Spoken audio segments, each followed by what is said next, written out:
Morning, my dear student. Today we have to discuss types of force. In my previous class, I'm already explained what is a force and work of force. So now start types of force. Type of force of many types.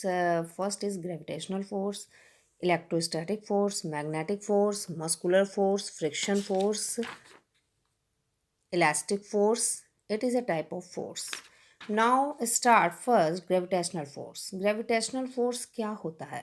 Gravitational force में क्या होता है, अगर आप ध्यान दीजिए, अगर आप किसी भी ऊंचाई वाली जगह पे जा रहे हैं, ऊंचाई वाली जगह का मीन्स क्या है, जैसे माउंटेन पे जा रहे हैं, तो आपको उस पे चढ़ने में काफ़ी दिक्कत होती है, काफ़ी प्रॉब्लम होती है अगर आप ऊंचाई पे चढ़ रहे हैं तो। इसका मीनिंग क्या है, आप कभी स्टेयर पे चढ़ रहे हो तो देखिए आपको थोड़ी सी प्रॉब्लम आती है कंपैरिजन टू अर्थ के सरफेस पे चलने पे। तो ये सब क्या है, ये फोर्स के कारण होता है। फोर्स क्या है? फोर्स आपको मैंने पहले ही बताया था कि पुश एंड पुल, किसी ऑब्जेक्ट को पुश या पुल करते हैं हम तो उसको बोलते हैं फोर्स। अब ग्रेविटेशनल फोर्स क्या है? This is a force that act on the object that is throw upward and pull it back. This force is known as the force of gravity or gravitational force. जो भी हम चीज़ ऊपर की तरफ जा रहे हैं, स्टेयर पे जा रहे हैं, तो हम अपना फोर्स लगा रहे हैं, लेकिन ग्रेविटेशनल फोर्स क्या है? जो अर्थ की तरफ से लगता है। Gravitational force is a force by which the earth pull everything towards its centre. Earth के सेंटर से लगने वाला फोर्स किसी भी ऑब्जेक्ट के ऊपर, उसको हम बोलते हैं ग्रेविटेशनल फोर्स। और gravitational force always act in the opposite direction when an object move away from the earth. अगर अर्थ पर जो भी ऑब्जेक्ट प्रेजेंट है वो और अर्थ के सरफेस से ऊपर की तरफ मूव करता है तो ग्रेविटेशनल फोर्स क्या होता है, उसके अपोजिट लगता है। आपने देखा होगा, जैसे यहाँ पर आप ये फ्रूट्स देखिए, फ्रूट पक गए हैं और ये अपने फोर्स से यहाँ पर लगे हुए हैं, लेकिन जैसे ही इनका फोर्स वीक हुआ ये नीचे की तरफ चले जाते हैं। रीज़न क्या है कि सेंटर का फोर्स ज़्यादा हो गया है, ग्रेविटेशनल फोर्स ज़्यादा है कंपैरिजन टू इनके यहाँ के फोर्स के। उसने क्या किया, अपनी तरफ नीचे की तरफ उन फ्रूट्स को खींच लिया, तो it is called gravitational force. Next आता है इलेक्ट्रोस्टैटिक फोर्स। इलेक्ट्रोस्टैटिक फोर्स क्या होता है, इसका एग्जांपल मैं देती हूँ। जैसे आप कॉम्ब लीजिए, घर में आप करके देखिएगा इसे। कॉम्ब लीजिए, कॉम्ब को बहुत ज़्यादा अपने हेयर पे बहुत ज़्यादा टाइम तक, थोड़ा 2 मिनट 3 मिनट तक आप उस पर रगड़ते रहिए। थोड़ी देर के बाद आप कागज़ के टुकड़ों को नीचे रखेंगे और उसको रखेंगे अपनी कॉम को, तो सारे के सारे जो कागज़ के टुकड़े हैं वो उसमें अट्रैक्ट हो जाएंगे। अट्रैक्ट होने का मतलब क्या है, क्यों अट्रैक्ट हो रहे हैं? नेक्स्ट क्वेश्चन उठता है, क्यों अट्रैक्ट हो रहे हैं? Because force is the force of attraction और रिपल्शन बिटवीन पार्टिकल्स और object due to their electric charge. Electrostatics का मतलब क्या हो गया कि यहाँ पर इलेक्ट्रिक चार्ज काम कर रहा है। इलेक्ट्रिक चार्ज कैसे काम कर रहा है? इलेक्ट्रिक चार्ज ये क्या कर रहा है, अगर आपकी कॉम पे भी चार्ज हो गया, आपने अपनी कॉम को अपने सिर के ऊपर थोड़ा सा रगड़ा, तो वहाँ पर चार्ज क्या हुआ, डेवलप हो गया। और जैसे ही आप उसे कागज़ के टुकड़ों के पास लाते हैं तो उनका भी अपना चार्ज है। क्या हुआ, कॉम जो थी उसके चार्ज ने सारे के सारे कागज़ के जो पार्टिकल्स थे उनको क्या कर दिया, अपनी तरफ अट्रैक्ट कर दिया। तो इससे क्या पता चलता है कि जो चार्ज बॉडी है वो अनचार्ज बॉडी को अपनी तरफ अट्रैक्ट करती है। यानी हम ये कह सकते हैं कि हमने इसको चार्ज किया, रगड़ के हमने कॉम को चार्ज कर लिया, और जो आपके कागज़ के टुकड़े थे वो अनचार्ज थे, तो चार्ज वाले ने क्या किया, अपनी अनचार्ज वाले को अपनी तरफ अट्रैक्ट कर लिया। It is called electrostatic force. Next आता है मैग्नेटिक फोर्स। आपने देखा होगा मैग्नेटिक का मतलब क्या होता है, चुंबक। मैग्नेटिक फोर्स क्या है? मैग्नेटिक फोर्स वो फोर्स है जो दो पोल्स के बीच में लगता है, या निकल, कॉपर, कोबाल्ट से बनी हुई चीज़ को अपनी तरफ अट्रैक्ट करता है, या मेटल्स थ्री मैंने जो बताया, आयरन, कॉपर, कोबाल्ट, निकल, इनसे बने हुए ऑब्जेक्ट को अपनी तरफ अट्रैक्ट करता है, इज कॉल्ड मैग्नेट। अब मैग्नेटिक फोर्स क्या है? The force with which a magnet attract or repels certain material is called magnetic force। अब मैग्नेट क्या है, मैंने बताया कॉपर, निकल, आयरन, कोबाल्ट की बनी हुई चीज़ को अपनी तरफ अट्रैक्ट करता है, उसको हम बोलते हैं मैग्नेट। अब वो जिस फोर्स से अपनी तरफ अट्रैक्ट करता है उसको हम बोलते हैं मैग्नेटिक फोर्स। अब ये मैग्नेटिक फोर्स लगते कैसे हैं? मैग्नेटिक फोर्स जो होते हैं, मैग्नेटिक फोर्स जो होते हैं वो आपके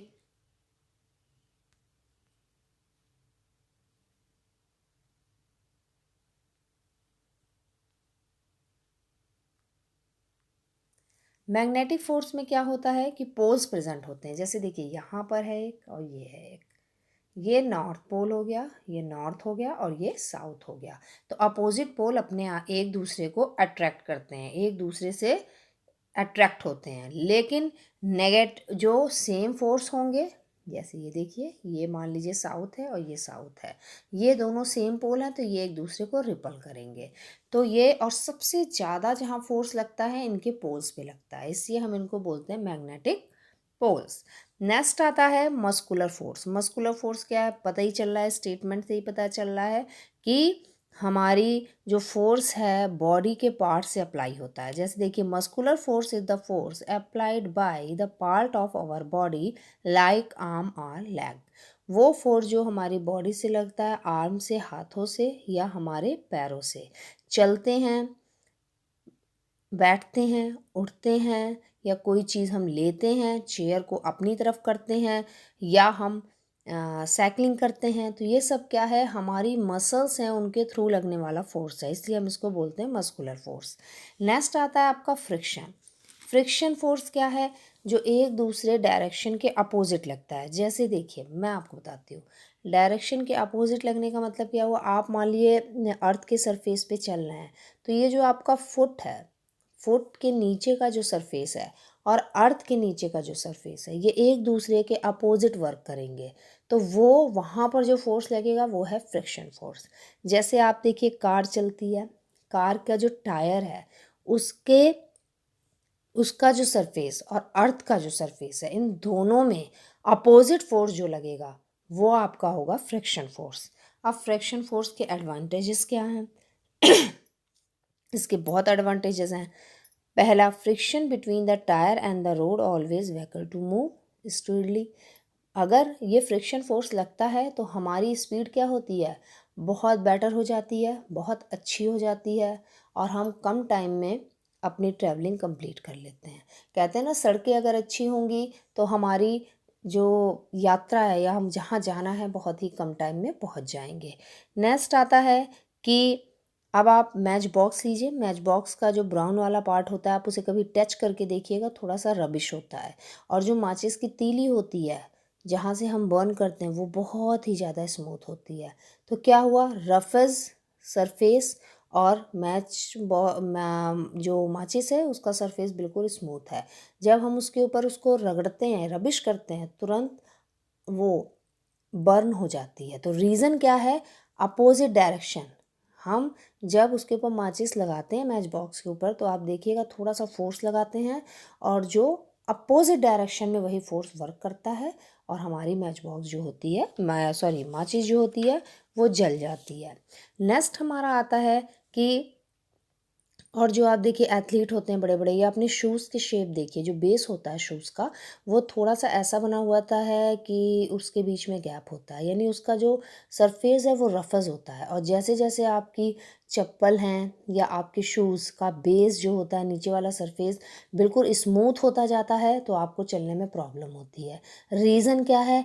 कि अर्थ का जो सरफेस वाला एरिया है वो बिल्कुल स्मूथ है और आपने जो आपका शूज़ का नीचे का सरफेस है वो भी स्मूथ हो जाता है।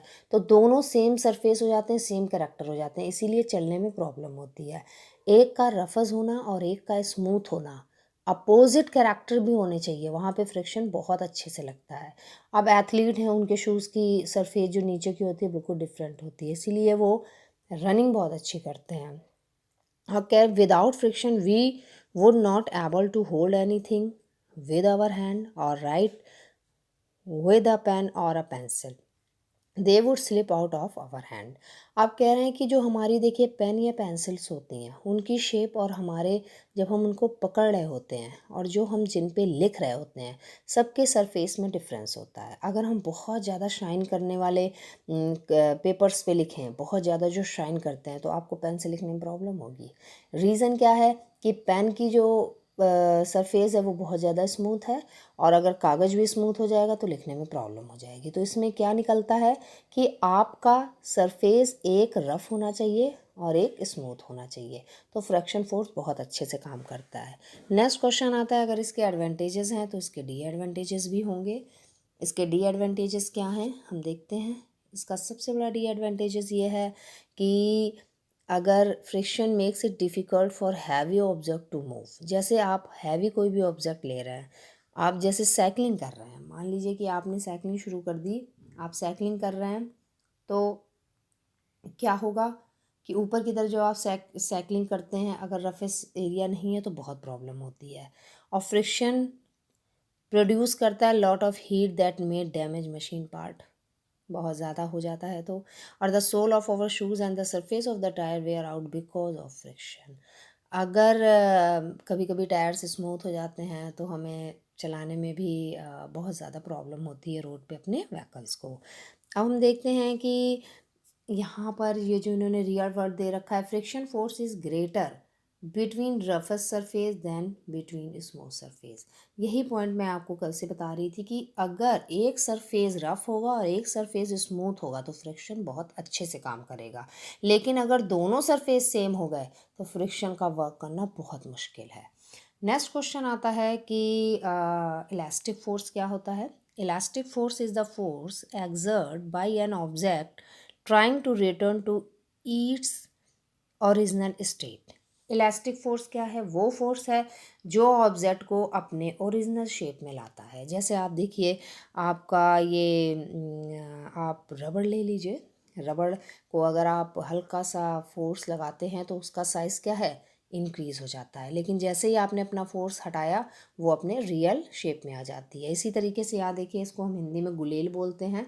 यहाँ पर देखिए, हमने यहाँ पर कुछ इलास्टिक टाइप का लगा रखा है और ये स्टोन है, हम इससे निशाना लगाएंगे, लग जाएगा, लेकिन जैसे ही हमने फोर्स हटाया अपने ओरिजिनल शेप में आ जाएगी। इसी तरह बो एंड एरो है, हल्का सा यहाँ से हम पुश करते हैं तो अपने एरो को क्या है, टारगेट करते हैं जहाँ पे लगाना है, लगाने के बाद ये अपने ओरिजिनल शेप में आ जाता है। यानी वो फोर्स जो हमने लगाया और उसने अपनी शेप चेंज की, लेकिन जैसे हमने हटाया वो अपने ओरिजिनल शेप में आ गया, इसीलिए हम इसको इलास्टिक फोर्स बोलते हैं। अब यहाँ पर कुछ हमने सॉल्व किया हुआ है, देख लेते हैं कि friction is a force that act in the opposite direction of the motion. आपको बताया है कि अपोजिट डायरेक्शन में वर्क करता है। नेक्स्ट है कि a rock roll down the hill due to the force of gravity. Gravity क्या है? अर्थ के सेंटर पे लगने वाला फोर्स। कोई भी चीज़ अगर नीचे की तरफ गिर रही है तो ग्रेविटेशनल फोर्स के कारण ही गिरेगी।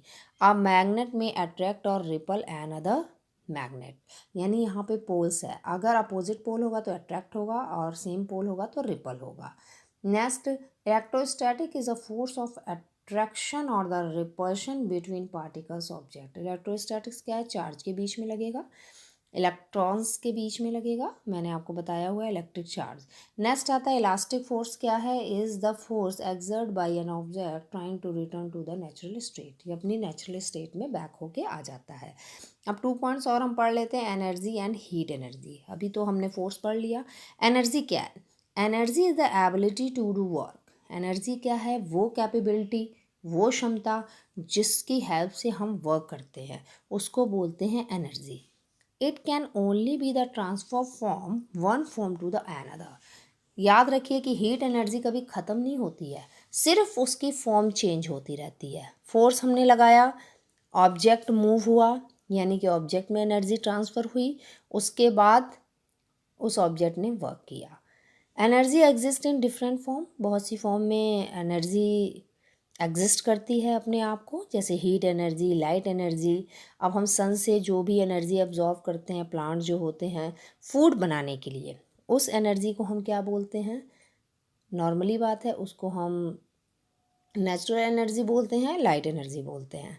नेक्स्ट आता है plant store some of this food when we eat plants. अगर हम प्लांट्स को खा रहे हैं तो उससे हमारी बॉडी में एनर्जी आ रही है, वही पावर से हम अपना वर्क करते हैं, उस एनर्जी को यानी हम वर्क में यूटिलाइज कर दे रहे हैं। तो क्या है, एनर्जी एक फॉर्म से दूसरी फॉर्म में चेंज हो जा रही है, उसका लेवल नहीं घटता है, सिर्फ उसकी फॉर्म चेंज होती है।